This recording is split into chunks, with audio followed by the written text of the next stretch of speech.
Hey, what's up everybody? My name is Brad and welcome back to the channel, or if you're new here, welcome to the channel for the very first time. Appreciate you stopping by and hanging out while I chat about some books. For today's video, I'm going to be talking about the 25 books I want to read this year in 2025. A lot of these are brand new books. I went on a big book haul, bought a lot of books the other day because I finally finished the Read What You Own challenge, and so I went out and splurged and bought a bunch of books. So a lot of them I wanted specifically to put on this list. So we'll go ahead and dive into it. I'm not going to spend too much time on each book. For one, I don't know what a lot of them are about, but also I don't want this to be an hour-long video. So we'll go ahead, dive right into it. These are the 25 books I hope to read this year in 2025. First up, this is Small Mercies by Dennis Lehane. This is his newest book, if I'm not mistaken. I've never read Dennis Lehane before. I enjoyed his movies that have been adapted from his books. Like Mystic River, Shutter Island, Gone Baby Gone. I've really enjoyed all those. And I think this might be his last book. I feel like I've seen somewhere where he said he's retiring from writing. He's not going to write anymore. If that's the case, then this would be his last book. I think all of his stuff is set like in the New England area, like Boston and stuff. This one takes place in the 70s. I think there's murder and crime involved in a lot of his books. So I'm looking forward to this one. Small Mercies by Dennis Lehane. Next up, another crime book. This is City on Fire by Don Winslow. And someone commented on my book report week 3 video where I talked about all these new books I bought in that video. They said that he was also not writing anymore. And I think this might be book 1 of his last trilogy. The Danny something trilogy. What's it called? Danny Ryan trilogy. So this is book 1 in that. They're all City on Fire, City Devastated, whatever they're called. I don't know, but they all have the word city in them. But I've heard that that person who commented, he said that Don Winslow is one of his favorite writers, that this trilogy is fantastic. More crime stuff. This one is like also in New England, it looks like. So it's sort of similar to Dennis Lehane territory. I think it's kind of like a crime family, if I'm not mistaken. And I don't know if Danny Ryan if he was a detective or if he's part of the crime family. I'm not sure, but I'm going to read it and find out. This is City on Fire, book 1 of the Danny Ryan trilogy by Don Winslow. Up next, this is one I have been wanting to get to for a while. Finally picked it up myself. This is Chain Gang All-Stars by Nanakwame Adjei-Brenyah. I hope I'm saying that. Hope I'm saying his name correctly. This one, I think, is sort of like a futuristic, in a way, version of kind of like a gladiator thing, almost like a Hunger Games thing. I think they're all in prison on the chain gang. You know what that is, and they have to like kind of fight each other in like this gladiator kind of competition. I think is kind of what's going on. I don't know for sure, but I've heard amazing things about this one. It says it was National Book Award finalist and one of New York Times 10 best books of the year. I guess for last year, is that when it came out? Does it say? Let's find out. When did this come out? I feel like it's fairly new. Did it come out last year? Yeah, 2023 when it came out. So like I said, I've heard great things about this one. Definitely want to check this one out. This is Chain Gang All-Stars by Nanakwame Adjei-Brenyah. This is one I've wanted to read for quite some time. Finally picked it up. This is Lonesome Dove by Larry McMurtry. A lot of people say it's one of the best books they've ever read. Probably the greatest Western that's ever been written. It was winner of a Pulitzer Prize. I think it won the Pulitzer the year I was born in '86, if I'm not mistaken.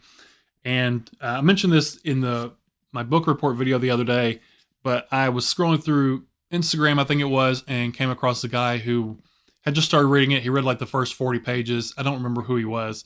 I was unfamiliar with him, but he said it was like the greatest 40 pages he'd ever read before, which makes me even more excited to dive into this. I don't think I've heard anybody say anything negative about this book. That the story's great, but it's really the character and the character work and kind of the character arcs throughout the story is what is really stands out about this book. So I'm chomping at the bit to get to this one. This is Lonesome Dove by Larry McMurtry. This is one I wanted to read last year, but never got around to it. And that's Dune by Frank Herbert. I've also been wanting to read Dune for a while. I have seen the 2 new movies by Villanueva, I think is his name. I don't know if I got that right or not. But I've got this. I think this is like a Barnes & Noble edition with these sprayed edges.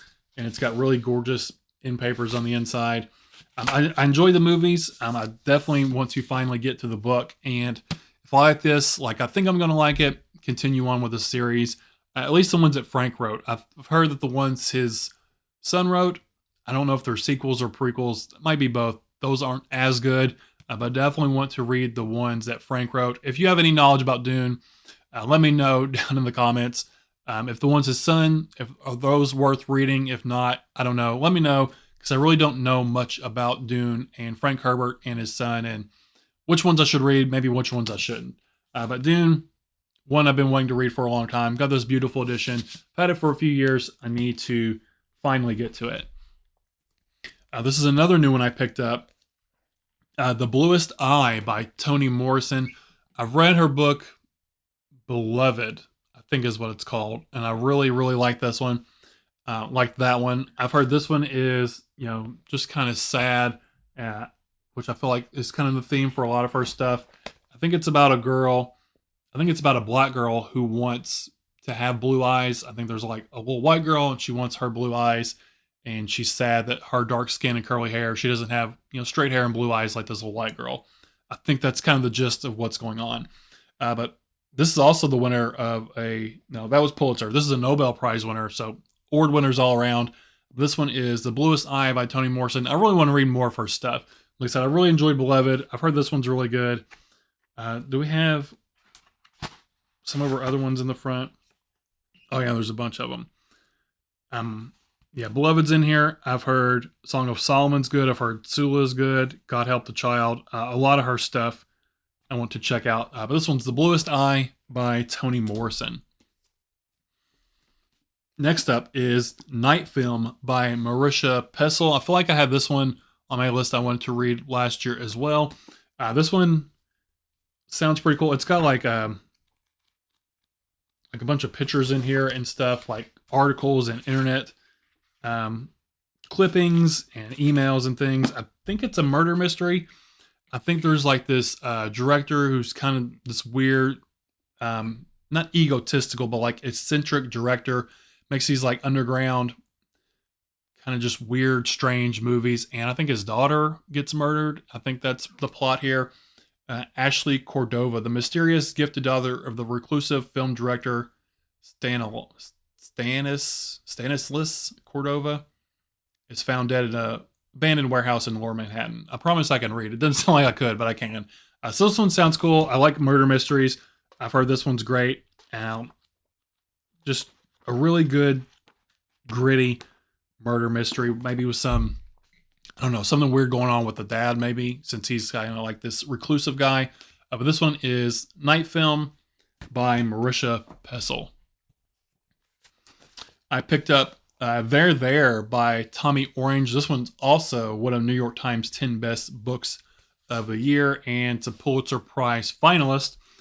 I think Tommy Orange, the author, is a Native American, so it's a Native American fiction. It says, his wondrous and shattering novel follows 12 characters from Native communities, all traveling to the big Oakland powwow, all connected to one another in ways they may not yet realize.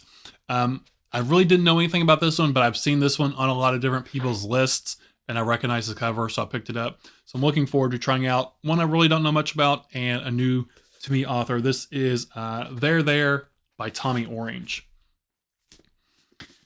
The Black Tongue Thief by Christopher Buehlman. I've got a few of his books. I don't think I've ever read any of his stuff. I think it's called Across the River is a werewolf book. There's like Suicide Motor Car, I think it's called. And he's got a vampire one, The Lesser Dead, maybe. But he's got some like fantasy books too. I think this is more on the fantasy side. I think there's a prequel to this called The Daughter's War over there. It's like a war about goblins and stuff. So this is more fantasy, like maybe grimdark stuff. But I'm assuming this is about a thief, the Black Tongue Thief. They're stealing something. I love fantasy stuff. I want to read more fantasy stuff this year. I've got a few fantasy books on this list. This one is The Black Tongue Thief by Christopher Buehlman. I've got Necroscope by Brian Lumley. So my buddy James Fetcho, who is always getting on my case in the comments that I don't ever read anything that he recommends. He recommended this to me years ago, I've been saying I'm going to read it every year since then and haven't got around to it, obviously. But James, if you're watching, this is the year I'm going to get to Necroscope finally by Brian Lumley. It's a vampire novel. Look at that awesome art. I think it's a big, long series. I think there's a lot of books in this series, but really all I know about it is it involves vampires, and that's really all I need to know about it because I'm a huge vampire fan. So I'm finally getting to Necroscope by Brian Lumley this year, James. I promise I'm getting to it this year. Next up, speaking of fantasy, another fantasy book, Bookshops and Bone Dust by Travis Baldree. I can't remember if it was last year before last. I read Legends and Lattes. I think it was 2023. And I really enjoyed that one. It's kind of surprising because it's just kind of this cozy fantasy where not a whole lot happens. It's this half-orc girl opening a coffee shop. It's pretty much all that happens. But it's really about, her and her relationships and kind of the friendship she's building. And it was quaint, and I really, really dug it. And this is the prequel to that, Bookshops and Bone Dust. And I think there's another book coming out maybe this year. I saw like not a final cover, but like a facade cover for it. It was just all red, had the title on there, just announcing the book. But I really enjoy this world. It's kind of this cozy fantasy where there's not really any high stakes. It's just this retired adventurer. She was opening a coffee shop before. I think this is kind of where she discovers coffee for the first time and gets the idea that she'd like to retire from adventuring and open up a coffee shop of her own. This is Bookshops and Bone Dust by Travis Baldree.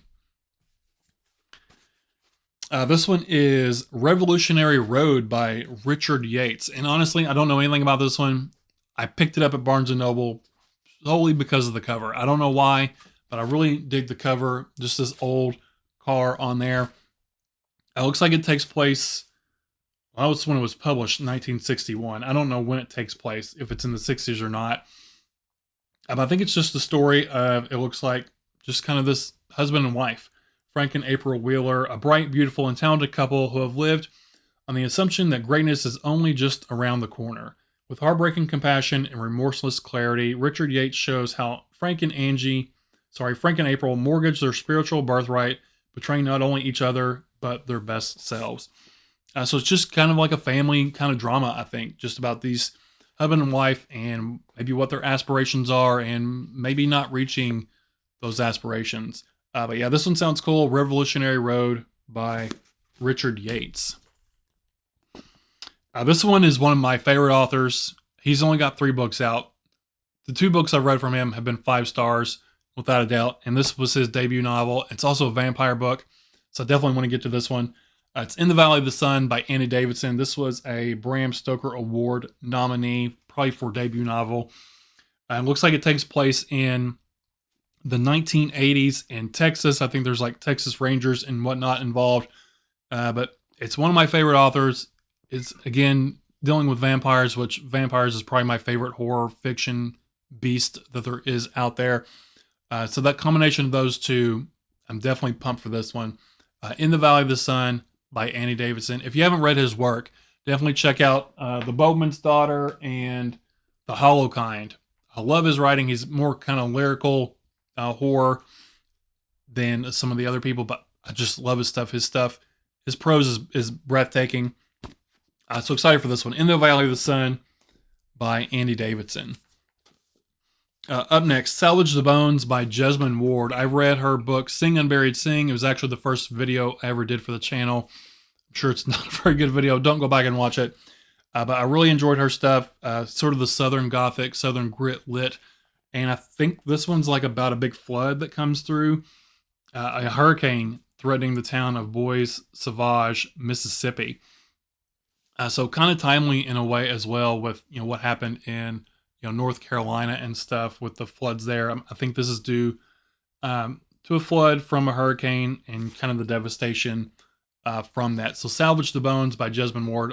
I loved Sing Unburied Sing and really looking forward to this one. This is also a National Book Award winner.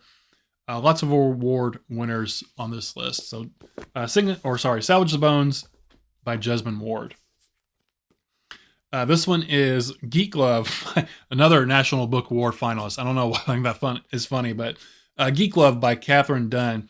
I've heard a lot of people talk about this one. This is like kind of a carny carnival book. And when the movie came out from Del Toro, Nightmare Alley, I believe it's called, kind of deals with the carnival life. I watched that. I really enjoyed it. And I remember going online asking for recommendations, something that was similar to that. A lot of people said Geek Glove. I think this might be her only book. Maybe she only wrote one more. I don't know. Does it say in here? Let's see. She had another book called Attic and Truck. So she didn't write too much, but I've heard nothing but great things about this one. And I really like that kind of carny vibe atmosphere for a book. So I'm looking forward to this one. This one is Geek Glove by Catherine Dunn. This is a book I got for Christmas from my sister-in-law. This is James by Percival Everett. I know this has won some kind of award fairly recently, so another award winner. This is not really a retelling, but it says a reimagining of the story, The Adventures of Huckleberry Finn, from the perspective of Jim, who's, I believe, the slave. I've never read Huckleberry Finn. I've got it somewhere over here in this stack. But I've heard you don't have to read that to enjoy this. This stands on its own and can be enjoyed by itself. And pretty much everybody, every time I've seen someone talk about this video on TikTok or Instagram or whatever, they've said it's amazing. And it won some kind of award recently, and I'm looking forward to checking it out. So this is James by Percival Everett, and I'm looking forward to that one. Another award-winning book. This one is a Pulitzer Prize winner. Demon Copperhead by Barbara Kingsolver. I think this one is like a reimagining of Huckleberry Finn, I think. No, I'm wrong. It's sort of a reimagining of Charles Dickens' David Copperfield is what this one is kind of about. This is the story of a boy born to a teenage single mother in a single wide trailer with no assets beyond his dead father's good looks and copper-colored hair, caustic wit, and a fierce talent for survival. So kind of a Southern grit lit kind of story, which I love those kind of books, those kinds of stories. The cover is really intriguing on here as well. I'm curious if all these things play a role in the book somehow. There's like a skeleton, some pills, some plants, a motorcycle, birds, radio. Looks like kids flying a kite. I'm not sure if all that plays into it. There's a cat, a football, a spider. Be interesting to read along and see if anything from the cover takes place in the story. Yeah, this one sounds good. I've never read anything from Barbara Kingsolver. I think she's got a book called The Poisonwood Bible, which takes place in Africa, if I'm not mistaken, which also sounds really good. So I'm looking forward to this one, Demon Copperhead by Barbara Kingsolver. Got a few books here. We're getting near the end, so appreciate you hanging with me. This is You Dreamed of Empires by Alvaro Enrique. This is a translated work, and this is about, I think it's fiction, but it is historical fiction that's retelling some factual events. It takes place in the early 1500s. It's when the conquistadors sort of conquered Mexico, what is now Mexico City, defeating the Aztecs and whatnot. I love I believe it's Aztecs. Yeah, I think it's Aztecs. But I love Aztec culture, like Incan culture, Mayan, Aztecs. I know they're all different, but all those different historical cultures from Mexico all the way down through South America. I always find those really interesting and like learning about them. I don't know much about them, but what I do know and what I have learned, I always find really intriguing. So this one I thought was really cool sounding. You Dreamed of Empires by Alvaro Enrique. Hopefully I learned some more about the Aztec Empire and sadly their downfall by the conquistadors. Up next is The Heavenly Table by Donald Ray Pollock. I've read one of his other books, The Devil All the Time, which was fantastic. And I've heard a lot of people, this is their favorite book from him. This takes place in the early 1900s in the sliver of borderland between Georgia and Alabama. Three brothers, Kane, Cobb, and Chimney Jewett, undertake a last-ditch effort to break free of their poverty. Looks like they're stealing some horses and then go on the run. So yeah, I really like his work. It's gritty. I think he lives in Ohio, so some more kind of Rust Belt Southern grit lit storytelling. And I like historical fiction. Anything set in before the 2000s. So 1900s, this one was the 1500s a minute ago. The next book up is like set in the Dark Ages, medieval times. I love that kind of stuff. Looking forward to this one, The Heavenly Table by Donald Ray Pollock. This is the medieval horror book, Between Two Fires, another one by Christopher Buehlman. So I've got 2 of his books on here. I think this is taking place like during the Black Plague, I think. Does it say? The font in here is gigantic. Look at that font. But yeah, I think it's about a knight on its kind of final quest during, the Black Death. So the Black Plague is going on. So whenever that was, like, I don't know what year that was. Not even pretend to know. But I've heard this one's really good too. I haven't really read historical, definitely haven't read medieval horror before, not that I can recall. Not a lot of older historical horror that I can think of. The Reformatory, which I read last year, that's historical horror, but that was set in like the 1950s or so. Nothing going back this far that I can recall. I love fantasy, so some medieval horror is right up my alley. This is Between Two Fires by Christopher Buehlman. I think I've only got 3 books left, 3 or 4, maybe 5. We'll see. It's getting close. The Fisherman by John Langan. I've heard this is an amazing cosmic horror book. Author Robert Piatone, he's been wanting me to read this for a long, long time, so I finally picked it up. It takes place in like upstate New York, like out in the mountains and the forests and stuff, not anywhere near New York City. And I think it's to tell these 2 fishermen guys who maybe find something in the waters that they're not supposed to. Something with a possibility too fantastic to be true. But I've heard this is heartbreaking and just really one of the best horror novels that have been written in quite a while. And I like cosmic horror, so I'm looking forward to this one. The Fisherman by John Langan. Got Martyr by Kaveth Akbar. I hope I'm saying his name correctly. This is another one where I've seen people talk about it, and I really don't know what the plot is, but what I read, the synopsis, sounds really cool. It is about, let's see, the guy's name is Cyrus, is a drunk, an addict, and a poet whose obsession with martyrs leads him into the mysteries of his past, toward an uncle who rode through Iranian battlefields dressed as the angel of death to inspire and comfort the dying, and toward his mother through a painting discovered in a Brooklyn art gallery that suggests she might not have been who or what she seemed. So I think this one's going to be way more character driven than plot driven, but just sounds really, really interesting and exciting. And I think this guy is also an award-winning poet. And so a poet writing a novel, their prose is probably going to be really good. I'm hoping so anyway. And I really like pretty prose. So this is Martyr by Kaveth Akbar. And then the final 3 here, we got The Loop by Jeremy Robert Johnson. I think this is kind of sci-fi-ish, sci-fi fantasy-ish in a way.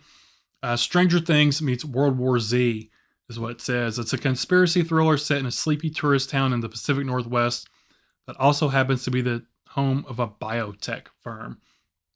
Looks like there's some sort of outbreak that occurs. I've heard this one's really great. Actually, looks like this one is a signed copy. Yeah, it looks like there's whatever the cards are called, book plates in there, signed book plate. I think I got this at Butcher Cabin Books, I think, for just like a couple bucks. So it was cheap. I don't know if they knew it was signed or not. But yeah, excited for this one. I've heard great things. He's got another one called like Skull Rock Candy or something. Let's see. I don't know if it'll say. Skull Crack City, which is like a cult novel that I think's out of print. Everyone says is amazing. So I'd like to get my hands on that one. But this is The Loop by Jeremy Robert Johnson. And then I've got Sundial by Catriona Ward. I love her work. The Last House on Needless Street by her is one of my top 10 horror books of all time. I really also enjoyed Little Eve and Looking Glass Sound. She writes mysteries excellently. I think there's always some kind of twist you don't see coming. At least I don't see coming. And it always pans out really well. So this is the only one from her that I have not read yet, other than I think she's got a debut novel called Raw Blood or Rawhide, which I haven't read. But this is the only one of her newer stuff I haven't read. Sundial.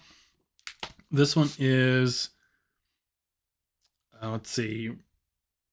Rob, he fears his oldest daughter, Callie, who collects tiny bones and whispers to her imaginary friends. I think that's all I want to read. I don't want to read much more than that because that sounds kind of creepy, talking to the imaginary friend. Kids can be super creepy. I've got 3 of them, and they can be a little creepy at times. This is Sundial by Catriona Ward.